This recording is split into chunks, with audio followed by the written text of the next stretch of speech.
ملا دو. اور دیکھو یہ جو پہاڑ ہے نا، ان پہاڑوں پر تھوڑا تھوڑا گوشت رکھیا. 4 پرندے ہیں، چاروں کا گوشت ملا دیا گیا. اور کہنے والے نہیں مر کر مٹی میں ہم مل جائیں تو اللہ کیسے زندہ کرے گا؟ دیکھو وہ اللہ ہے. چاروں پرندوں کے گوشت کو ملا لیا گیا، مکس کر لیا گیا. کہا گیا پہاڑوں پہ رکھ دو. پہاڑوں پہ ابراہیم خلیل اللہ نے گوشت رکھا. اللہ نے حکم دیا کہ ان کی منڈیوں کو اپنے پاس رکھو. چاروں منڈیاں اپنے پاس رکھی. اب اللہ ارشاد فرماتا ہے ابراہیم اب ان کو بلاؤ. کس کو بلاؤ؟ بولو. زندہ ہے؟ کس کو بلاؤ؟ مردوں کو بلاؤ. اور کون کہہ رہا ہے؟ کیا بات ہے؟ کون حکم دے رہا ہے؟ اللہ حکم دے رہا ہے. پکارو پکارو. پرندے مردہ ہے، قیمہ قیمہ ہو گئے ہیں. پروردگار کہہ رہا ہے ابراہیم اب بلاؤ. یاتینہ کا سایہ، تم بلاؤ گے نا، زبان تمہاری ہوگی اثر میرا ہوگا. زبان تمہاری ہوگی اثر میرا ہوگا. پروردگار خود زندہ کر سکتا تھا، لیکن پروردگار نے چاہا دنیا دیکھ لے کہ اللہ اپنے خلیل کو کتنا اختیار دیتا ہے کہ زبان خلیل کی ہوتی ہے، کلام خدا کا ہوا کرتا ہے. مردے تھے کہ نہیں تھے کہ زندہ تھے وہ؟ بولو. ابراہیم خلیل اللہ نے بلایا، جیسے بلایا قرآن میں آتا ہے یہاں سے ایک بوٹی اٹھی، اس پہاڑ سے دوسری اٹھی، تیسرے پہاڑ سے تیسری اٹھی، چوتھے پہاڑ سے چوتھی اٹھی. اب ہوا میں سب مکس ہو رہے ہیں، ہوا میں مکس ہو رہے ہیں، اور ساری بوٹیاں مل مل کے جسم بن گیا، جسم بن گیا، جسم بن گیا. چاروں پرندوں کے جسم بن گئے اور بغیر سر کے پتہ چل گیا سر کی ضرورت بھی نہیں ہوتی اللہ چاہے تو. کائنات نے دیکھا تھا ابراہیم خلیل اللہ نے اللہ کے حکم سے پرندوں کو بغیر سر کے چلایا تھا. یا میرے مصطفیٰ کا لال بغیر تھر کے نو کے نیزہ پہ قرآن پڑھتا ہوا نظر آیا. سبحان اللہ سبحان اللہ. نعرہ تکبیر، نعرہ تکبیر، نعرہ رسالت، نعرہ رسالت. حضور شیر ربانی، حضور شیر ربانی، جشن عید میلاد النبی. بلایا کس کو تھا بھائی؟ زندوں کو. بولو کس نے بلایا؟ اپن مولوی مولانا نے نہیں بلایا، خلیل اللہ نے بلایا. اور ہم اگر بلا لے یا غوث المدد تو چہرے چہرے ہو جاتے ہیں. کیا سے کیا کہا جاتا ہے؟ ابراہیم خلیل اللہ نے بلایا، کوئی ہوائی بات نہیں ہے. علماء کرام موجود ہیں، آپ قرآن اٹھا کے دیکھ لیجیے. اور یہ وہ کلام ہے کہ جس کے ذرے برابر جس میں شک نہیں، جس کے ہر حرف پر ہمارا ایمان لانا ضروری ہے. چاہے وہ آیت ناسخ ہو، چاہے آیت منسوخ ہو، سب پر ایمان لانا ضروری ہے نا. اور جیسے ابراہیم خلیل اللہ نے بلایا، جو جمع ہو رہے ہیں قیامت میں اللہ سامنے نے کہا کہ آپ کے آگے ہوگا کیسے قبر سے اٹھیں گے، کیسے قبر سے اٹھیں گے. اللہ یہ تو خلیل اللہ ہے، میرے آقا کی امت کے ولی اللہ کا وہ عالم ہے. کیسے بولو. خلیل اللہ نے اللہ کے حکم سے بلایا. اجزاء ادھر ادھر ہو گئے تھے، لیکن امت محمدی میں نبی کا ایسا لاڈلا بھی ہے جس کو دنیا محبوب سبحانی، قطب ربانی، قندیل نورانی، شیخ لاسانی، شہباز لامکانی، پیران پیر، روشن ضمیر، دستگیر کے نام سے جانتی ہے، جو 70 سالہ ڈوبی کشتی کو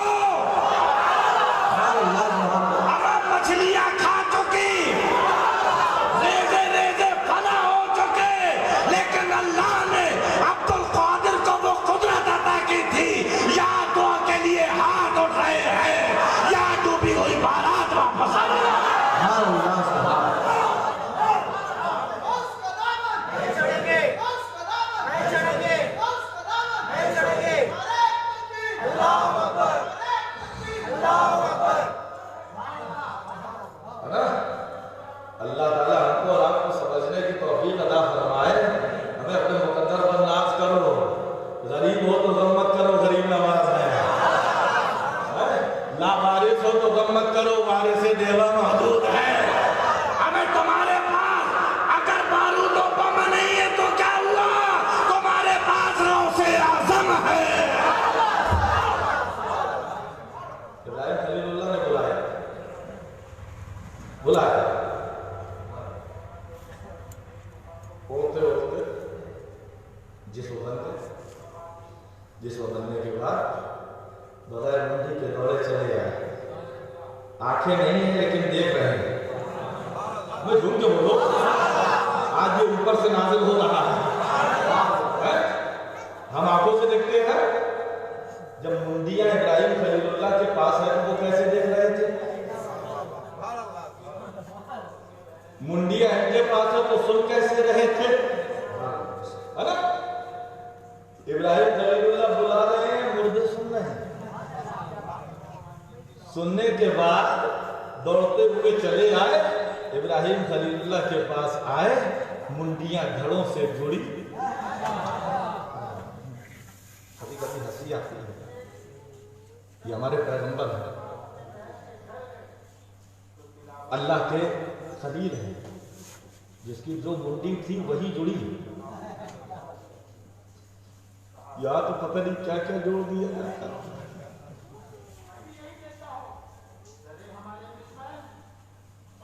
گردن اتنی، سر اتنا.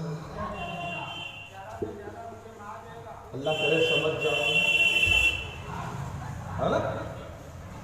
یہاں جس کی جو منڈی تھی اسی میں جڑ گئے، پرندے اڑ گئے.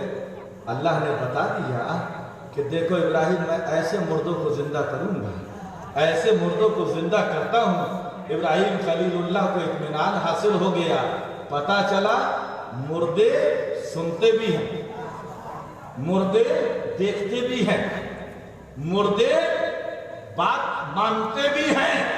اما جب یہ پرندوں کا یہ عالم ہے تو اللہ کے نیک بندوں کا عالم کیا ہوگا؟ اور جب بندوں کا یہ کمال ہے تو حبیب اللہ کی کیا شان ہوگی؟ ہم یا رسول اللہ کہتے ہیں، ہم کو ملتا ہے تو ہم بلاتے ہیں، ہے نا؟ کہنے والے کہتے ہیں رسول اللہ اتنے دور مدینے میں یہ کیسے سنیں گے؟ ارے نادانو، نماز پڑھتے ہو؟ بولو، نماز پڑھتے ہو؟ اتحیات پڑھنا واجب. ایک لفظ بھی چھوٹا واجب مکمل نہیں. انجانے میں چھوٹ گیا سجدہ سہو واجب. جان بوجھ کے چھوڑا نماز دوہراؤ. بلکہ بعض اوقات تو کفر بھی ہو سکتا ہے جان بوجھ کے چھوڑنا. یہ اتحیات ہے، عبادت خدا کی ہو رہی ہے. اللہ اکبر کہا جا رہا ہے واسطے اللہ تعالیٰ کے. منہ میرا طرف کعبہ شریف کے. رکوع اللہ کے لیے، سجدہ اللہ کے لیے، سر جھک رہا ہے اللہ کے لیے، دل جھک رہا ہے مصطفیٰ کے لیے، سر جھک رہا ہے اللہ کے لیے. اللہ نے نماز میں بٹھا کے کہا پڑھو السلام علیکہ ایھا النبی، السلام علیکہ ایھا النبی. علماء موجود ہیں مجمع میں بھی، ان سے پوچھئے گا حرف ندا 5 ہوتے ہیں جنہوں نے نحمیر بھی پڑھی ہوگی.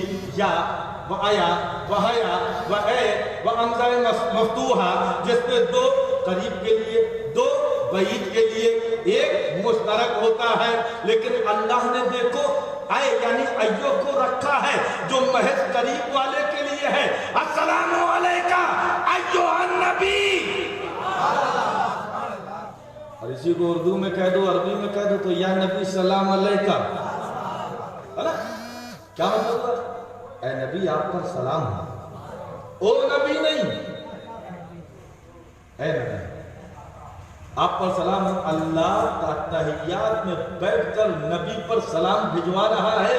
اور آؤ امام غزالی کی بارگاہ میں چلو تو امام غزالی فرماتے ہیں کہ جب تشہد میں پہنچو اور السلام علیکہ ایھا النبی پر پہنچو تو اپنے دل کی طرف توجہ کرو اور یہ سوچو کہ دل میں مصطفیٰ موجود ہے، دل میں مصطفیٰ موجود ہے، اور دل میں مصطفیٰ کی موجودگی میں ان کو سلام پیش کرو۔ ایو کا لفظ قریب والے کو بلانے کے لیے استعمال ہوتا ہے۔ اچھا یہ بات ایمانداری سے بتاؤں، مجھے احساس ہے دیر ہو گئی، بس تقریر ختم کرتا ہوں۔ سرکار دو عالم صلی اللہ علیہ وسلم حیات ہیں، صدیق اکبر نماز پڑھ رہے ہیں، وہ بھی کہہ رہے ہیں السلام علیکہ ایھا النبی، ہے نا؟ فاروق اعظم ہے، وہ بھی کہہ رہے ہیں السلام علیکہ ایھا النبی۔ عثمان غنی ہیں، وہ بھی کہہ رہے ہیں السلام علیکہ ایھا النبی۔ نبی موجود ہے، نبی موجود ہے، اور یہاں نبی پہ سلام ہو رہا ہے۔ آپ کہیں گے یہ تو قریب کی بات ہے، آؤ اور صاحب ہیں، کوئی سلمان فارسی فارس میں رہتے ہیں، نبی ابھی حیات ہیں، وہ بھی کہہ رہے ہیں السلام علیکہ ایھا النبی، وہ بھی قریب سمجھ رہے ہیں۔ صہیب رومی روم کے وہ بھی کہہ رہے ہیں السلام علیکہ ایھا النبی۔ پوری دنیا میں جہاں جہاں صحابہ پھیلے ہوئے ہیں، نبی حیات ہیں، وہاں جان رہے ہیں کہ نبی مدینے میں ہے، لیکن صحابی کا عقیدہ تھا کہ نبی مدینے میں بھی ہے اور نبی مومنوں کے سینے میں بھی ہے، وہ وہاں سے بھی سنتے ہیں، دل کی صداؤں کو بھی سنتے ہیں۔ تبھی تو قاضی ایاز مالکی نے شفا شریف میں لکھا ہے، اچھا گھر میں جاتے ہو تو قرآن کہتا ہے کہ جب گھر میں داخل ہو تو سلام کرو، کرتے ہو سلام کی نہیں؟ بولو کیا کہتے ہو؟ السلام علیکم۔ اب گھر تم پہنچے، گھر میں کوئی نہیں، گھر میں کوئی نہیں، اب کیا سلام کرو گے؟ بولو۔ قاضی ایاز مالکی شفا شریف میں لکھتے ہیں کہ اگر گھر میں کوئی نہ ہونا تو گھر میں داخل ہو کر کہو السلام علیکہ ایھا النبی، یا کہو الصلاۃ والسلام علیکہ یا رسول اللہ۔ کیا آپ فرماتے ہیں؟ اس لیے کہ روح نبی صلی اللہ علیہ وسلم ہر مومن کے گھر میں موجود رہتی ہے، ہر مومن کے گھر میں موجود رہتی ہے۔ جو ایمان والا ہے وہ نبی کی نگاہوں میں ہے، جو ایمان والا ہے نبی کی رحمت اس کے گھر میں سایہ کی ہے۔ اللہ تبارک و تعالیٰ ہم کو اور آپ کو سمجھنے کی توفیق عطا فرمائے۔